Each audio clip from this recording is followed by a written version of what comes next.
The spoon scraped the bottom of the tin, and my hand stopped moving because I had confused the sound with a shovel hitting something buried. My breakfast congealed while I sat there, frozen at the small table in the hab unit they had assigned me, waiting for the screaming to start. It took 11 seconds before my lungs remembered they could work without my permission. The cereal paste had gone cold by then, and I ate it anyway because Marcus Vance had learned across 9 years and 4 campaigns that you eat whatever is in front of you, regardless of temperature, regardless of taste, regardless of whether your hands can hold the spoon steady. 365 days since the final pacification of Kovush Prime. 1 year since the last artillery barrage rolled across those grey plains and fell silent, leaving behind a quiet so absolute I had mistaken it for deafness. The Medicae had checked my ears 3 times before accepting that I could hear just fine. What I could not do was believe the war had ended. What I could not do was trust silence. The hab unit measured 4 meters by 6 meters, which was more personal space than I had occupied in nearly a decade. The walls were painted a green so pale it looked diseased. There was a window that faced a ventilation shaft, a cot that I never slept on because the mattress felt like drowning, and a small desk where the letter from the administratum had sat unopened for 83 days. I ate my cold breakfast while the letter watched me from across the room. The recruitment office 3 blocks west had started putting up new posters 2 weeks ago. I had counted 7 different designs so far. They featured soldiers standing in heroic poses against backgrounds of noble sacrifice, their lasguns raised toward enemies that existed only as shadows. The text varied, but the message remained constant. Serve the Emperor, defend humanity, join the glorious ranks of the Imperial Guard.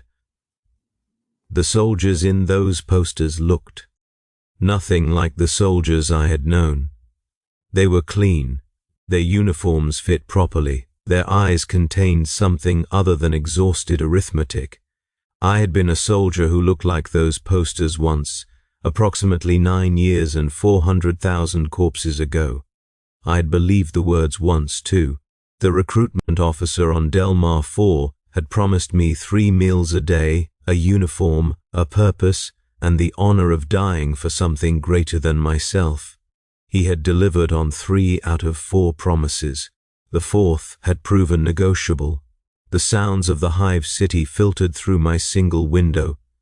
Machinery grinding in the distant manufactorums, ground cars navigating the narrow streets of Sector 47, vendors shouting about protein substitutes and recycled textiles, children laughing somewhere, though the sound had a quality that made me want to check perimeters. I understood intellectually that children laughed for reasons unrelated to incoming ordnance. My body remained unconvinced. Tyler Brennan knocked on my door at exactly 9:47, as he had done every morning for the past 112 days. The boy was 17 years old, too thin for his height, with the kind of eager expression that Kovush Prime would have scraped off within the first week. He lived 4 units down with his mother, who worked a rotation at the textile recycling plant and who had stopped asking questions about why her son spent so much time with the damaged veteran at the end of the corridor. Tyler wanted to know about the war. He wanted to hear stories. He wanted to understand what it meant to serve, to fight, to matter in a universe that reduced most human lives to administrative rounding errors. I opened the door, and his face did what it always did. That flicker of hope mixed with something else, hunger, maybe, or worship, both made my stomach turn.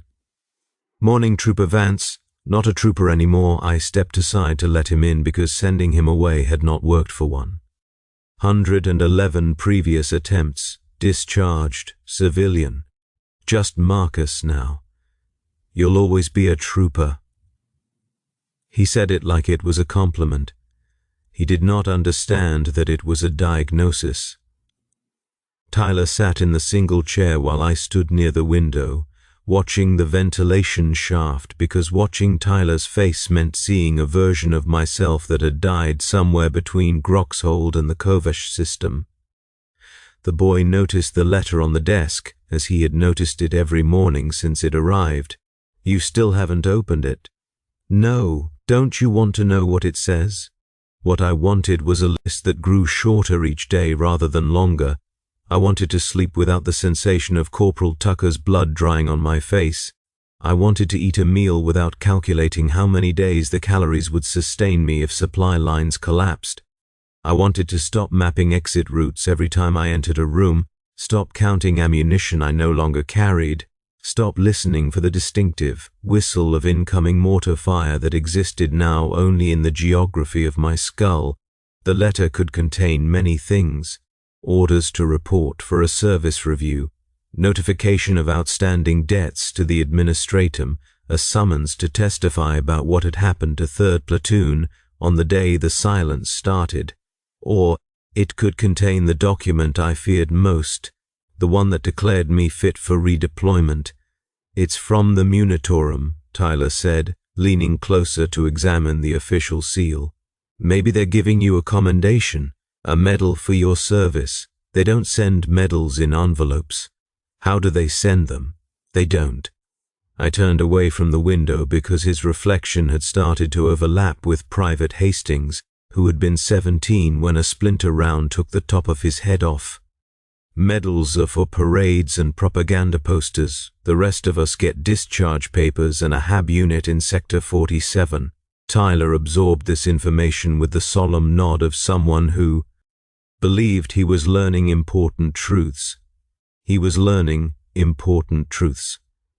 The Imperium of man did not celebrate its survivors. It processed them, categorized them, assigned them serial numbers and housing allocations, and forgot them until it needed more bodies to feed into the next campaign. I had survived 9 years. I had watched better soldiers die because survival had nothing to do with skill or courage and everything to do with standing slightly to the left when the shell landed. "Tell me about Sergeant Holloway again." The name hit me somewhere below the ribs. Ellen Holloway had been my squad leader for 7 years. She had been competent, brutal when necessary, and possessed of a gift for keeping her people alive through engagements that should have been unsurvivable. She had also been dead for exactly 366 days, and the circumstances of her death were something I did not discuss, could not discuss, would never discuss with a 17-year-old boy who still believed that war made sense. "Not today. You always say that." "Then you should stop asking."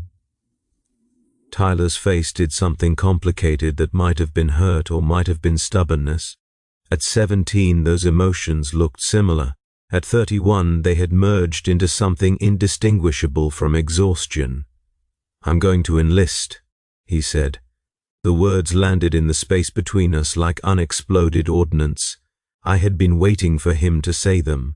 He had been building toward them for weeks, his questions growing more specific, his interest in equipment and tactics and unit structure sharpening into something that looked less like curiosity and more like preparation. The recruitment posters had been working on him the way they were designed to work, sinking their hooks into the soft tissue of adolescent desire for meaning.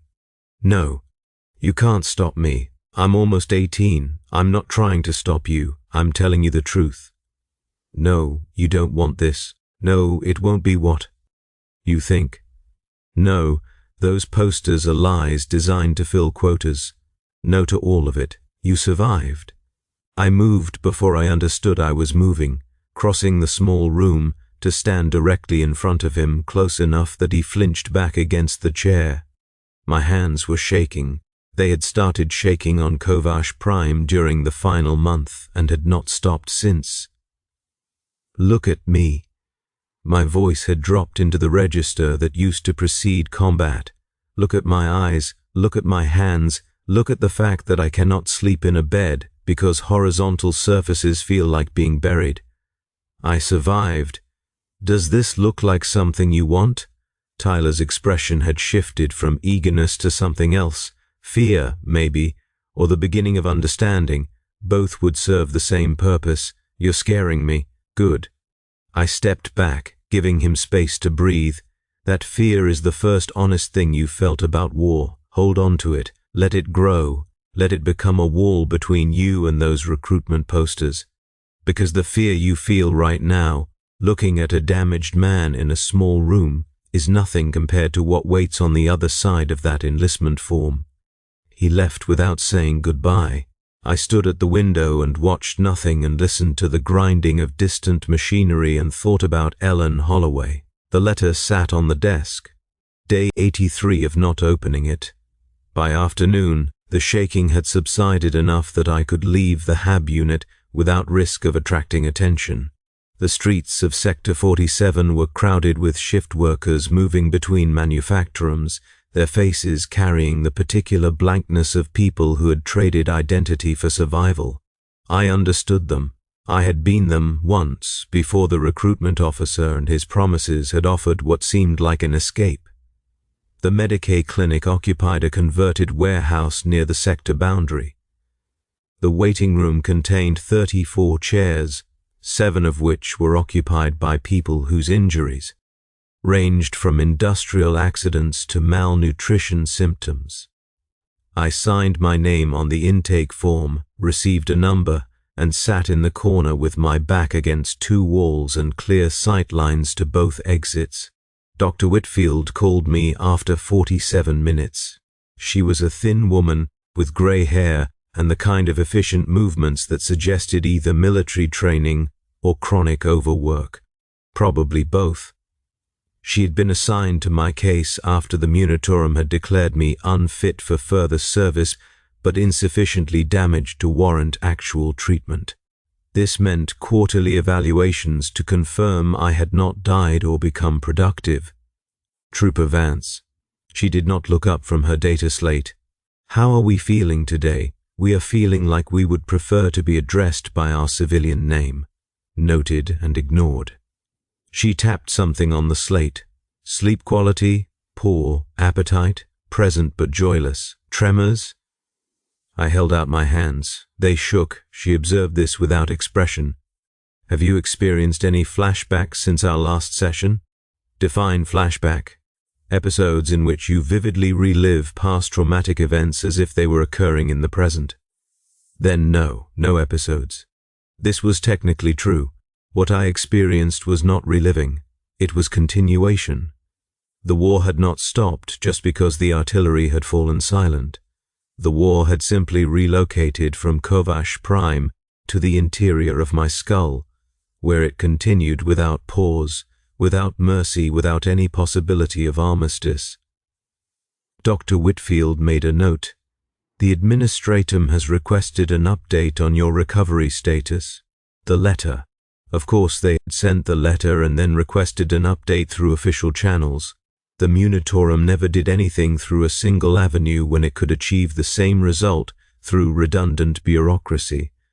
What should I tell them? Tell them I'm alive. They're aware. They want to know if you're functional. Functional, a word that reduced human existence to binary assessment. Either you could serve or you couldn't. Either you produced value for the Imperium or you consumed resources without return. There was no category for people who existed somewhere between, who could walk and talk and feed themselves but who had left essential components of their selfhood scattered across alien soil. I can dress myself. I can prepare basic meals. I can navigate public spaces without incident most days. Most days, yes. What happens on the other days? On the other days I heard artillery that wasn't there. I smelled burning promethium and recycled air thick with the copper stink of blood. I felt Tucker's body slump against mine as the round exited through his throat. I saw Holloway's face in the moment before everything changed, before the decision she made that killed her and saved me and left a hole in my memory that I could not fill no matter how many times I reconstructed those final seconds. On the other days I stay inside. Dr. Whitfield made another note. The administratum has indicated they may have use for you. The words landed somewhere cold. I was discharged from active combat duty. There are other forms of service. What kind of service? That information was not included in their inquiry. She set down the data slate and looked at me directly for the first time. Her eyes contained something that might have been sympathy or might have been professional concern. The letter they sent you, have you opened it? No, you should. Whatever it contains, knowing is better than not knowing. I disagreed. Knowing meant confronting. Confronting meant processing. Processing meant feeling, and feeling was a territory I had abandoned somewhere around year 5 when feeling had become incompatible with survival. I had sealed those channels as thoroughly as a tech priest sealing a corrupted data port. Opening them now risked contamination. I'll consider it. You'll ignore my advice and continue avoiding it. She returned to the data slate. Same time next quarter. Try not to die before then. I left the clinic and walked west toward the recruitment office because my feet carried me there without consultation. The posters had multiplied. I counted 11 now, plastered across walls and notice boards, their heroic soldiers staring down at passers-by with expressions of noble determination. One poster featured a female trooper with a face that looked almost like Janine Reese, if Janine had not been missing her jaw when I last saw her, if Janine had not been screaming through what remained of her mouth while I applied a field dressing that we both knew would not matter. I stood in front of that poster for 17 minutes before an Arbeits officer approached. "You all right there, citizen?" Deputy Garrett Cole. I had memorized his patrol patterns during my first month in Sector 47, the way I memorized everything, the way I catalogued every face and movement and potential threat because stopping meant dying even when the war was over. He was a thick man with the slow movements of someone who had never needed to be fast. "Fine, just looking. These posters." He gestured at the wall. "They're putting them up faster than we can count. Lot of young folks signing up lately, are they? Recruitment quotas are up 30% from last quarter. Some kind of new campaign brewing, I hear, out toward the rim. Another campaign. Another meat grinder opening its jaws. Another generation of 17-year-olds who believed the posters and would learn the truth the hard way, if they survived long enough to learn anything at all. The war never ends," I said. "What's that?" "Nothing, just something a sergeant told me once." I walked home through streets that felt narrower than they had that morning. The walls of the hive city pressed inward, and the ceiling of the upper levels hung too close, and the air tasted recycled through too many lungs. This was not a flashback. This was simply awareness. The war had taught me to notice constraints, exits, vulnerabilities. These skills did not expire when the discharge papers were signed. Tyler was waiting outside my HAB unit when I arrived. His face had changed since the morning. Something had hardened around the eyes. I talked to the recruitment officer. I keyed open my door and did not invite him inside. And he said I could ship out within the month. Basic training on some moon I've never heard of, then assignment to an active unit. He said they need bodies. He said the Imperium is always fighting somewhere. He told you the truth about that at least. He said you were a coward. The word hit harder than it should have. I had been called many things by many people. Coward was new. Did he? He looked up your file. He said you were the only survivor of your unit. He said there were questions about what happened. There are always questions about what happens. Most of them don't have answers. He said the answers existed, but that you refused to provide them. I looked at this boy, this child who had been raised on propaganda and promises, who saw in my discharge something suspicious rather than something merciful. He'd already made his decision.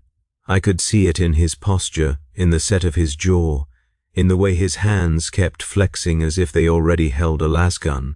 What do you want me to tell you, Tyler? That your recruitment officer is right? That I ran while my squad died? That the reason I survived and they didn't was cowardice, wasn't it? The question deserved an honest answer. I had spent 365 days avoiding honest answers about what happened on Kovash Prime during those final hours, when 3rd Platoon walked into an ambush that had been designed specifically for them, when the artillery fell silent because someone had fed the enemy our coordinates, when Sergeant Holloway made a decision that changed everything. No, I said, it wasn't cowardice. Then what was it? It was the opposite. It was following orders when following orders meant dying. It was staying when staying was suicide. It was watching the people I had fought beside for 7 years get torn apart because someone on our side decided they were acceptable losses. I stepped closer, and he did not flinch this time. The reason I survived is that Sergeant Holloway told me to run. She ordered me, as the last command she ever gave, to survive. She said someone needed to remember what had been done to us. She said someone needed to carry it. Carry what? The truth, about who we were, about how we died, about who killed us. Tyler's expression shifted again. The certainty was cracking. Who killed you? Not the enemy. I turned toward my door. Now go home, stop coming here, join up if you're determined to throw yourself away, but stop asking me to help you do it. I have enough ghosts without adding yours. I closed the door before he could respond. I pressed my back against it and listened to his footsteps fade down the corridor, and then I listened to the silence that replaced them, and then I crossed the room and picked up the letter from the administratum. The seal broke easily. The paper inside was thin, official, stamped with serial numbers and authorization codes. I read it 3 times before the words assembled into meaning. Not a summons, not a commendation, not a declaration of fitness for redeployment, an inquiry. The Administratum's Office of Internal Investigation was formally requesting my cooperation in an ongoing examination of events surrounding the destruction of 3rd Platoon, 7th Kovash Infantry Regiment, on the date of final pacification. Specifically, they wished to discuss communications between regimental command and tactical elements during the 24 hours preceding the incident. Specifically, they wished to review any evidence I possessed regarding the origin of intelligence failures. That resulted in the ambush. Someone was finally asking questions. After 365 days, someone had noticed that an entire platoon had been wiped out because their own commanders had fed them to the enemy. I sat down on the floor because my legs had stopped working. The letter shook in my hands. The shaking spread to my arms, my shoulders, my jaw. I had carried this for a year. I had carried the knowledge that Holloway had figured it out in those final minutes, that she had seen the pattern in the enemy movements, that she had understood we were being sacrificed to cover someone else's failure or treason or simple incompetence. She had ordered me to run because someone needed to survive who knew the truth, and now the truth was being requested through official channels, stamped with authorization codes, processed through the very bureaucracy that had killed her. I did not sleep that night.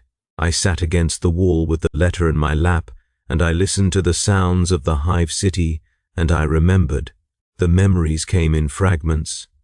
Kovash Prime had been a grey world, all ash-colored soil and iron sky, and the war there had lasted 47 months of grinding attrition. 3rd Platoon had survived engagements that should have ended them. We had held positions against odds that made veteran officers blanch. We had become, in the language of our commanders, reliable, which meant we were sent where reliability was needed, which meant we were sent to die. The final day had started with orders that felt wrong. Advance toward coordinates that our scouts had not cleared, establish position in terrain that offered no cover, hold until reinforced, with no indication of when reinforcement would arrive. Holloway had questioned the orders. She had requested clarification. She had been told to comply. We complied. We were soldiers. Compliance was what we did. The ambush began at 1437 local time. I remembered that with crystalline precision because Tucker had been in the middle of telling a joke about a tech priest and a grox when the first rounds started landing. The joke remained forever unfinished. Tucker remained forever 17 seconds into a punchline he would never deliver. What followed was chaos that I reconstructed later through the fragments my mind had preserved. Reese going down, Hastings following, the rest of the squad falling in sequences that suggested pre-registered firing solutions, enemy positions that had known exactly where we would be. Holloway grabbing my collar, Holloway shouting in my ear. Holloway's face, streaked with someone else's blood, her eyes holding a terrible clarity. They knew we were coming. They fed us to them. Who? Command. Someone at command. The coordinates we received, she was pulling me toward a drainage culvert, the only cover in that Emperor-forsaken kill zone. They were a setup. Get out and survive, and remember, I'm not leaving you. That's an order, Vance, the only order that matters now. Someone has to know, someone has to carry it. Go. She shoved me into the culvert as the final barrage began. I crawled while the world above me came apart. I crawled while the sounds of 3rd Platoon's death filled the sky. I crawled until I emerged 300 meters from the kill zone, covered in mud and filth, alone in a sudden terrible silence. The artillery stopped at 14:52, 15 minutes from first shot to last survivor. 31 soldiers reduced to 1, and the 1 reduced to a shell of a person who could walk and talk, but who had left essential pieces in a drainage culvert on a grey world at the edge of nothing. The investigation found no evidence of intelligence failure. The official report attributed the destruction of 3rd Platoon to enemy adaptation and the inherent risks of combat operations. Holloway was posthumously commended for leadership under fire. The rest of us became statistics, added to the totals that demonstrated the campaign's eventual success. I had not told anyone what Holloway said. I had carried it in silence, a weight that had no outlet, a truth that had no audience. The administratum had not asked. The military tribunal had not asked. The discharge processing officer had not asked. Everyone had been content to let 3rd Platoon become a footnote. Until now, until this letter with its official seals and authorization codes. Someone was finally asking. I spent the next 3 days preparing. I wrote down everything I remembered about the final day, every detail I could reconstruct, every fragment of conversation and observation and suspicion. I mapped the timeline from first orders to final silence. I identified the chain of command, the communications protocols, the decision points where things might have gone differently. The preparation helped. It gave me focus, purpose, a reason to engage with the memories rather than flee them. I had spent a year running from Kovash Prime in my mind. Now I was walking back through it deliberately, searching for evidence that might help answer the questions the administratum had finally decided to ask.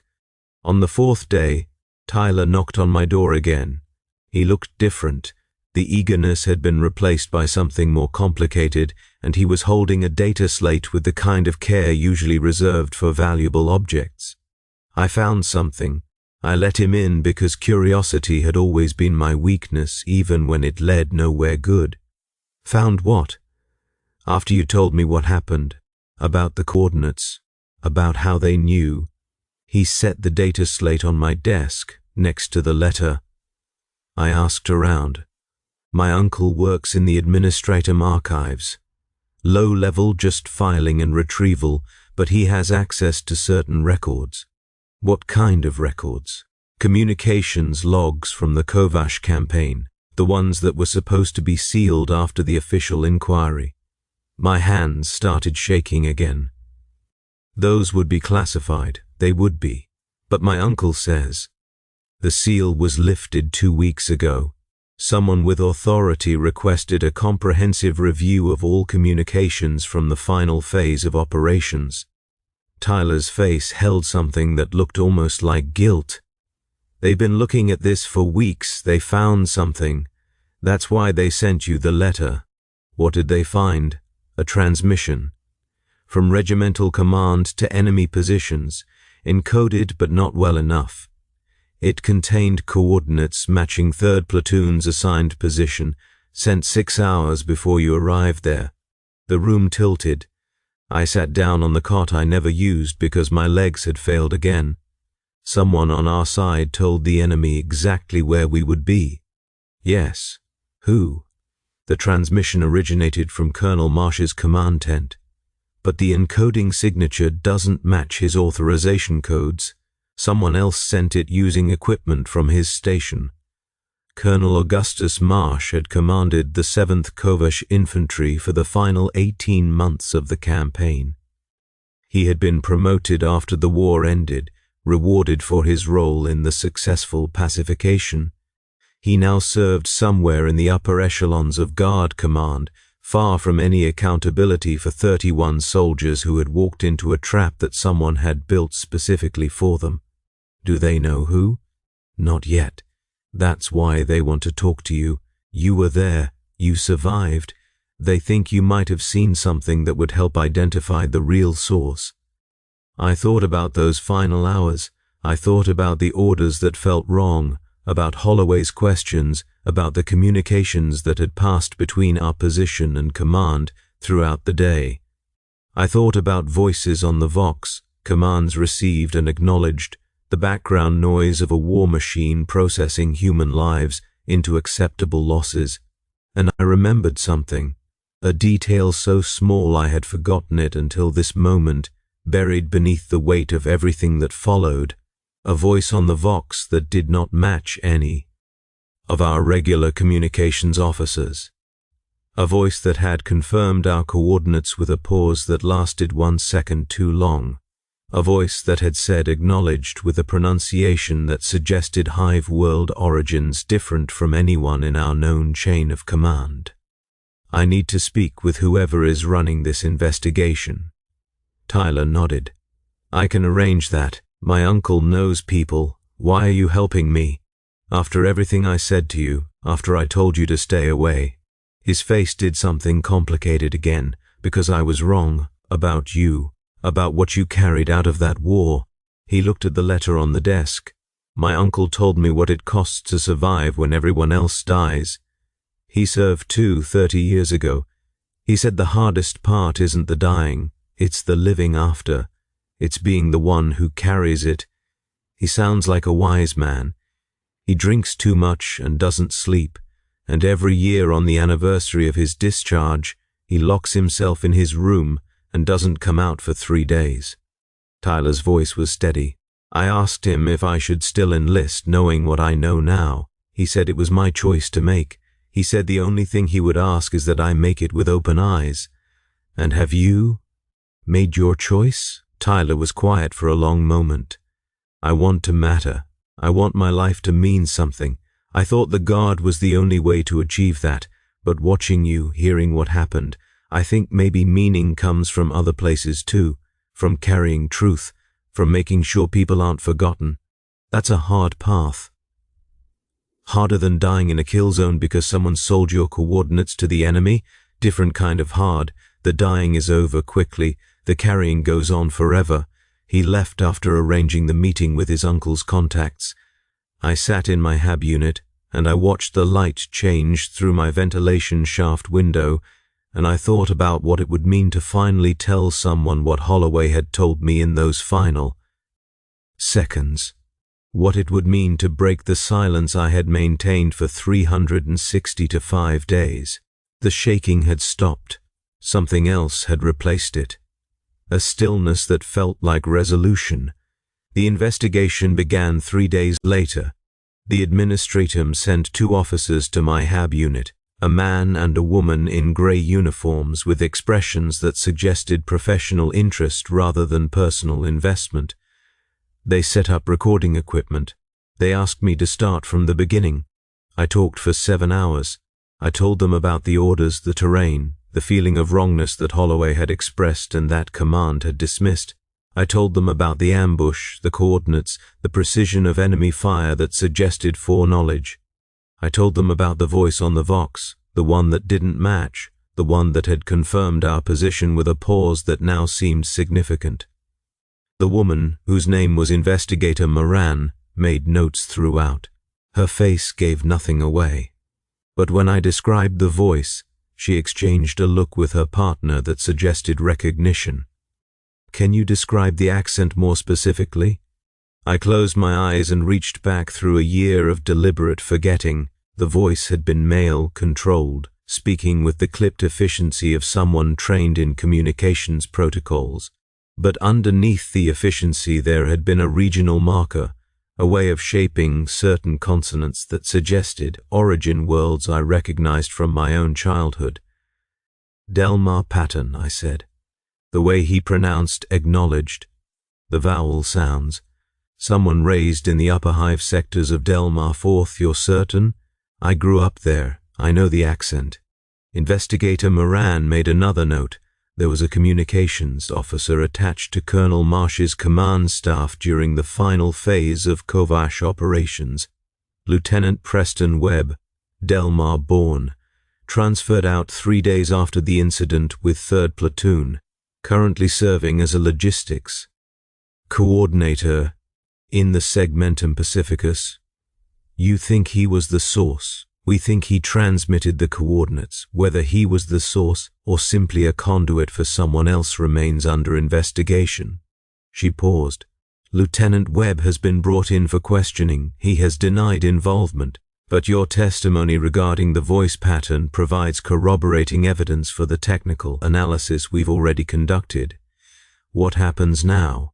Now the investigation proceeds. Formal charges may be filed depending on what additional evidence emerges. You may be called to testify before a military tribunal. And Colonel Marsh? Investigator Moran's face remained professionally neutral, but something flickered behind her eyes. Colonel Marsh's involvement is being evaluated. There are questions about what he knew and when he knew it, whether the transmission was made with his knowledge or without it, whether the sacrifice of 3rd Platoon served any tactical purpose that might justify the loss. It didn't. We were sent to die so someone could cover their failures. Holloway figured it out.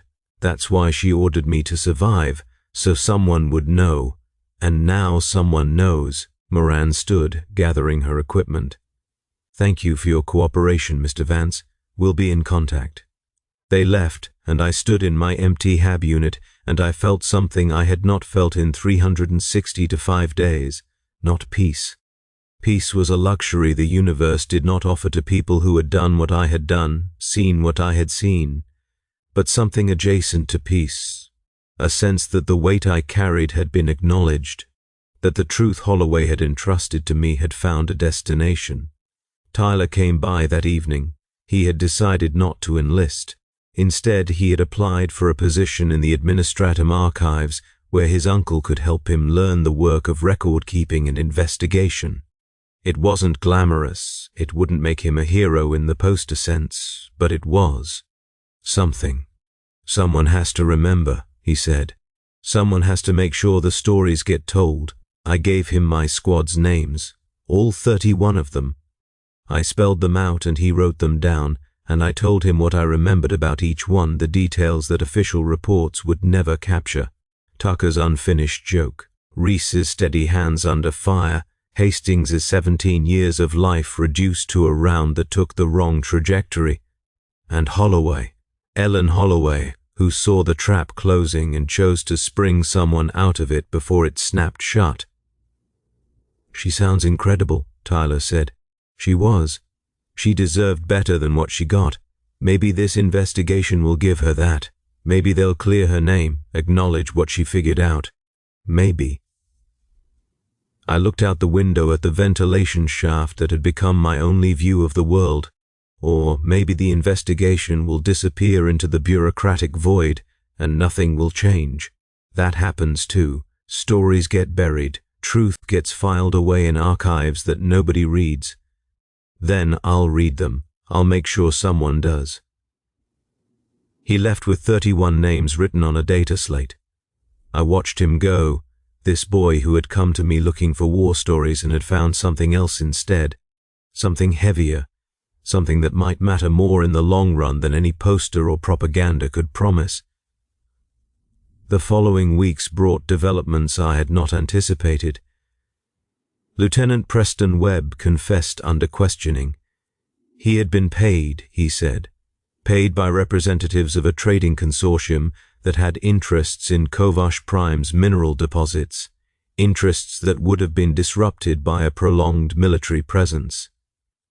3rd Platoon had been eliminated because we were too effective, because our reliability threatened to extend the campaign beyond what certain parties considered profitable. 31 soldiers traded for commercial convenience. The mathematics of empire laid bare. Webb named names. Some of them belonged to people within the military hierarchy. Some belonged to people in the civilian apparatus of Imperial governance. The investigation expanded. Arrests were made. Colonel Marsh was among those detained, not for ordering the betrayal, but for accepting payment to look the other way while it was executed. I testified before the tribunal. I told my story again, the same 7 hours compressed into formal testimony, cross-examined by advocates who tried to find holes in my account. They did not find any. The truth, as it turned out, was resilient. The tribunal delivered its verdict 63 days after the investigation began. Webb received execution for treason. Marsh received imprisonment for dereliction and corruption. The trading consortium representatives received seizure of assets and forced labor sentences. 3rd Platoon received posthumous recognition and official acknowledgement that their deaths had resulted from internal betrayal rather than enemy action. Holloway received a commendation, a real one this time, not the hollow praise that had been attached to her service record immediately after her death. The tribunal specifically noted her recognition of the trap and her decision to ensure that evidence of the betrayal survived. I received nothing, which was exactly what I wanted. The story was told, the truth was recorded, the names were preserved in archives that someone, maybe Tyler, would read and remember. 394 days after the war ended, I stood outside the recruitment office in Sector 47. The posters were still there, still promising glory and purpose and honorable death, but they had been joined by something new, a small notice board installed the previous week that carried the names of soldiers from the sector who had been lost in service. 31 new names had been added to the board. I stood in front of them for a long time, reading each one, remembering the faces that went with the letters. Tucker, Reese, Hastings, and the rest. The ones whose stories I had told to Tyler, the ones who would be remembered now because someone had decided that remembering mattered. The war never ends, that was true, but the way we carry it can change. I walked home through streets that felt neither wider nor narrower than they had been a year ago. The walls of the hive city pressed inward, and the ceiling hung low, and the air tasted recycled through a million lungs. But my hands had stopped shaking for the first time in 400 days. The silence no longer felt like a lie. Deputy Cole passed me on his patrol. He nodded. I nodded back. Neither of us spoke because some things exist beyond language, in the spaces between people who have seen what happens when systems fail and individuals get ground up in the gears. Tyler was waiting outside my hab unit when I arrived. He had news. His uncle had found additional records, communications from other campaigns, patterns that suggested the betrayal of 3rd Platoon was not isolated. Other units had been sacrificed for similar reasons across a dozen worlds. The scope was larger than anyone had initially understood. They want me to help with the investigation, Tyler said. Full-time, paid position. My uncle says I have a gift for finding connections in archived material. Do you? I found yours, didn't I? I let him inside. I made 2 cups of recaf in the small heating unit that had come with the HAB unit. We sat together in the cramped space where I had spent a year trying to forget and the past few weeks learning to remember instead. What happens now? Tyler asked. The investigation continues. More names get added to the list, more stories get told. And you? I thought about the recruitment posters still plastered across the sector. I thought about the 17-year-olds who would see them and believe them and walk into the maw of a machine that processed human lives into statistics. I thought about Holloway's final order, the one. That had carried me out of the kill zone and into this small room where the truth had finally found its voice. I think I'm going to start talking to them. The ones who are thinking about enlisting. Not to stop them, just to make sure they know what they're choosing. Make sure their eyes are open, like you did with me, something like that. Tyler nodded. He finished his recaf and left with a promise to return the next day with more records, more patterns, more pieces of a puzzle that grew larger the more closely we examined it. I watched him go, this boy who had become something else, this living proof that war destroys some things and creates others. The letter from the administratum sat on my desk, opened now, its contents no longer a source of dread. I had answered their inquiry. I had told the truth. The rest was out of my hands, flowing through channels of bureaucracy and justice that might lead somewhere or might lead nowhere. 394 days since the silence started. The war never ends. But some battles, the small ones fought with words and memories and stubborn refusal to forget, those can be won. Those matter. I sat by my window and watched the ventilation shaft and listened to the sounds of the hive city, and I thought about 31 names carved into a memorial board 3 blocks west. Tomorrow I would visit them again.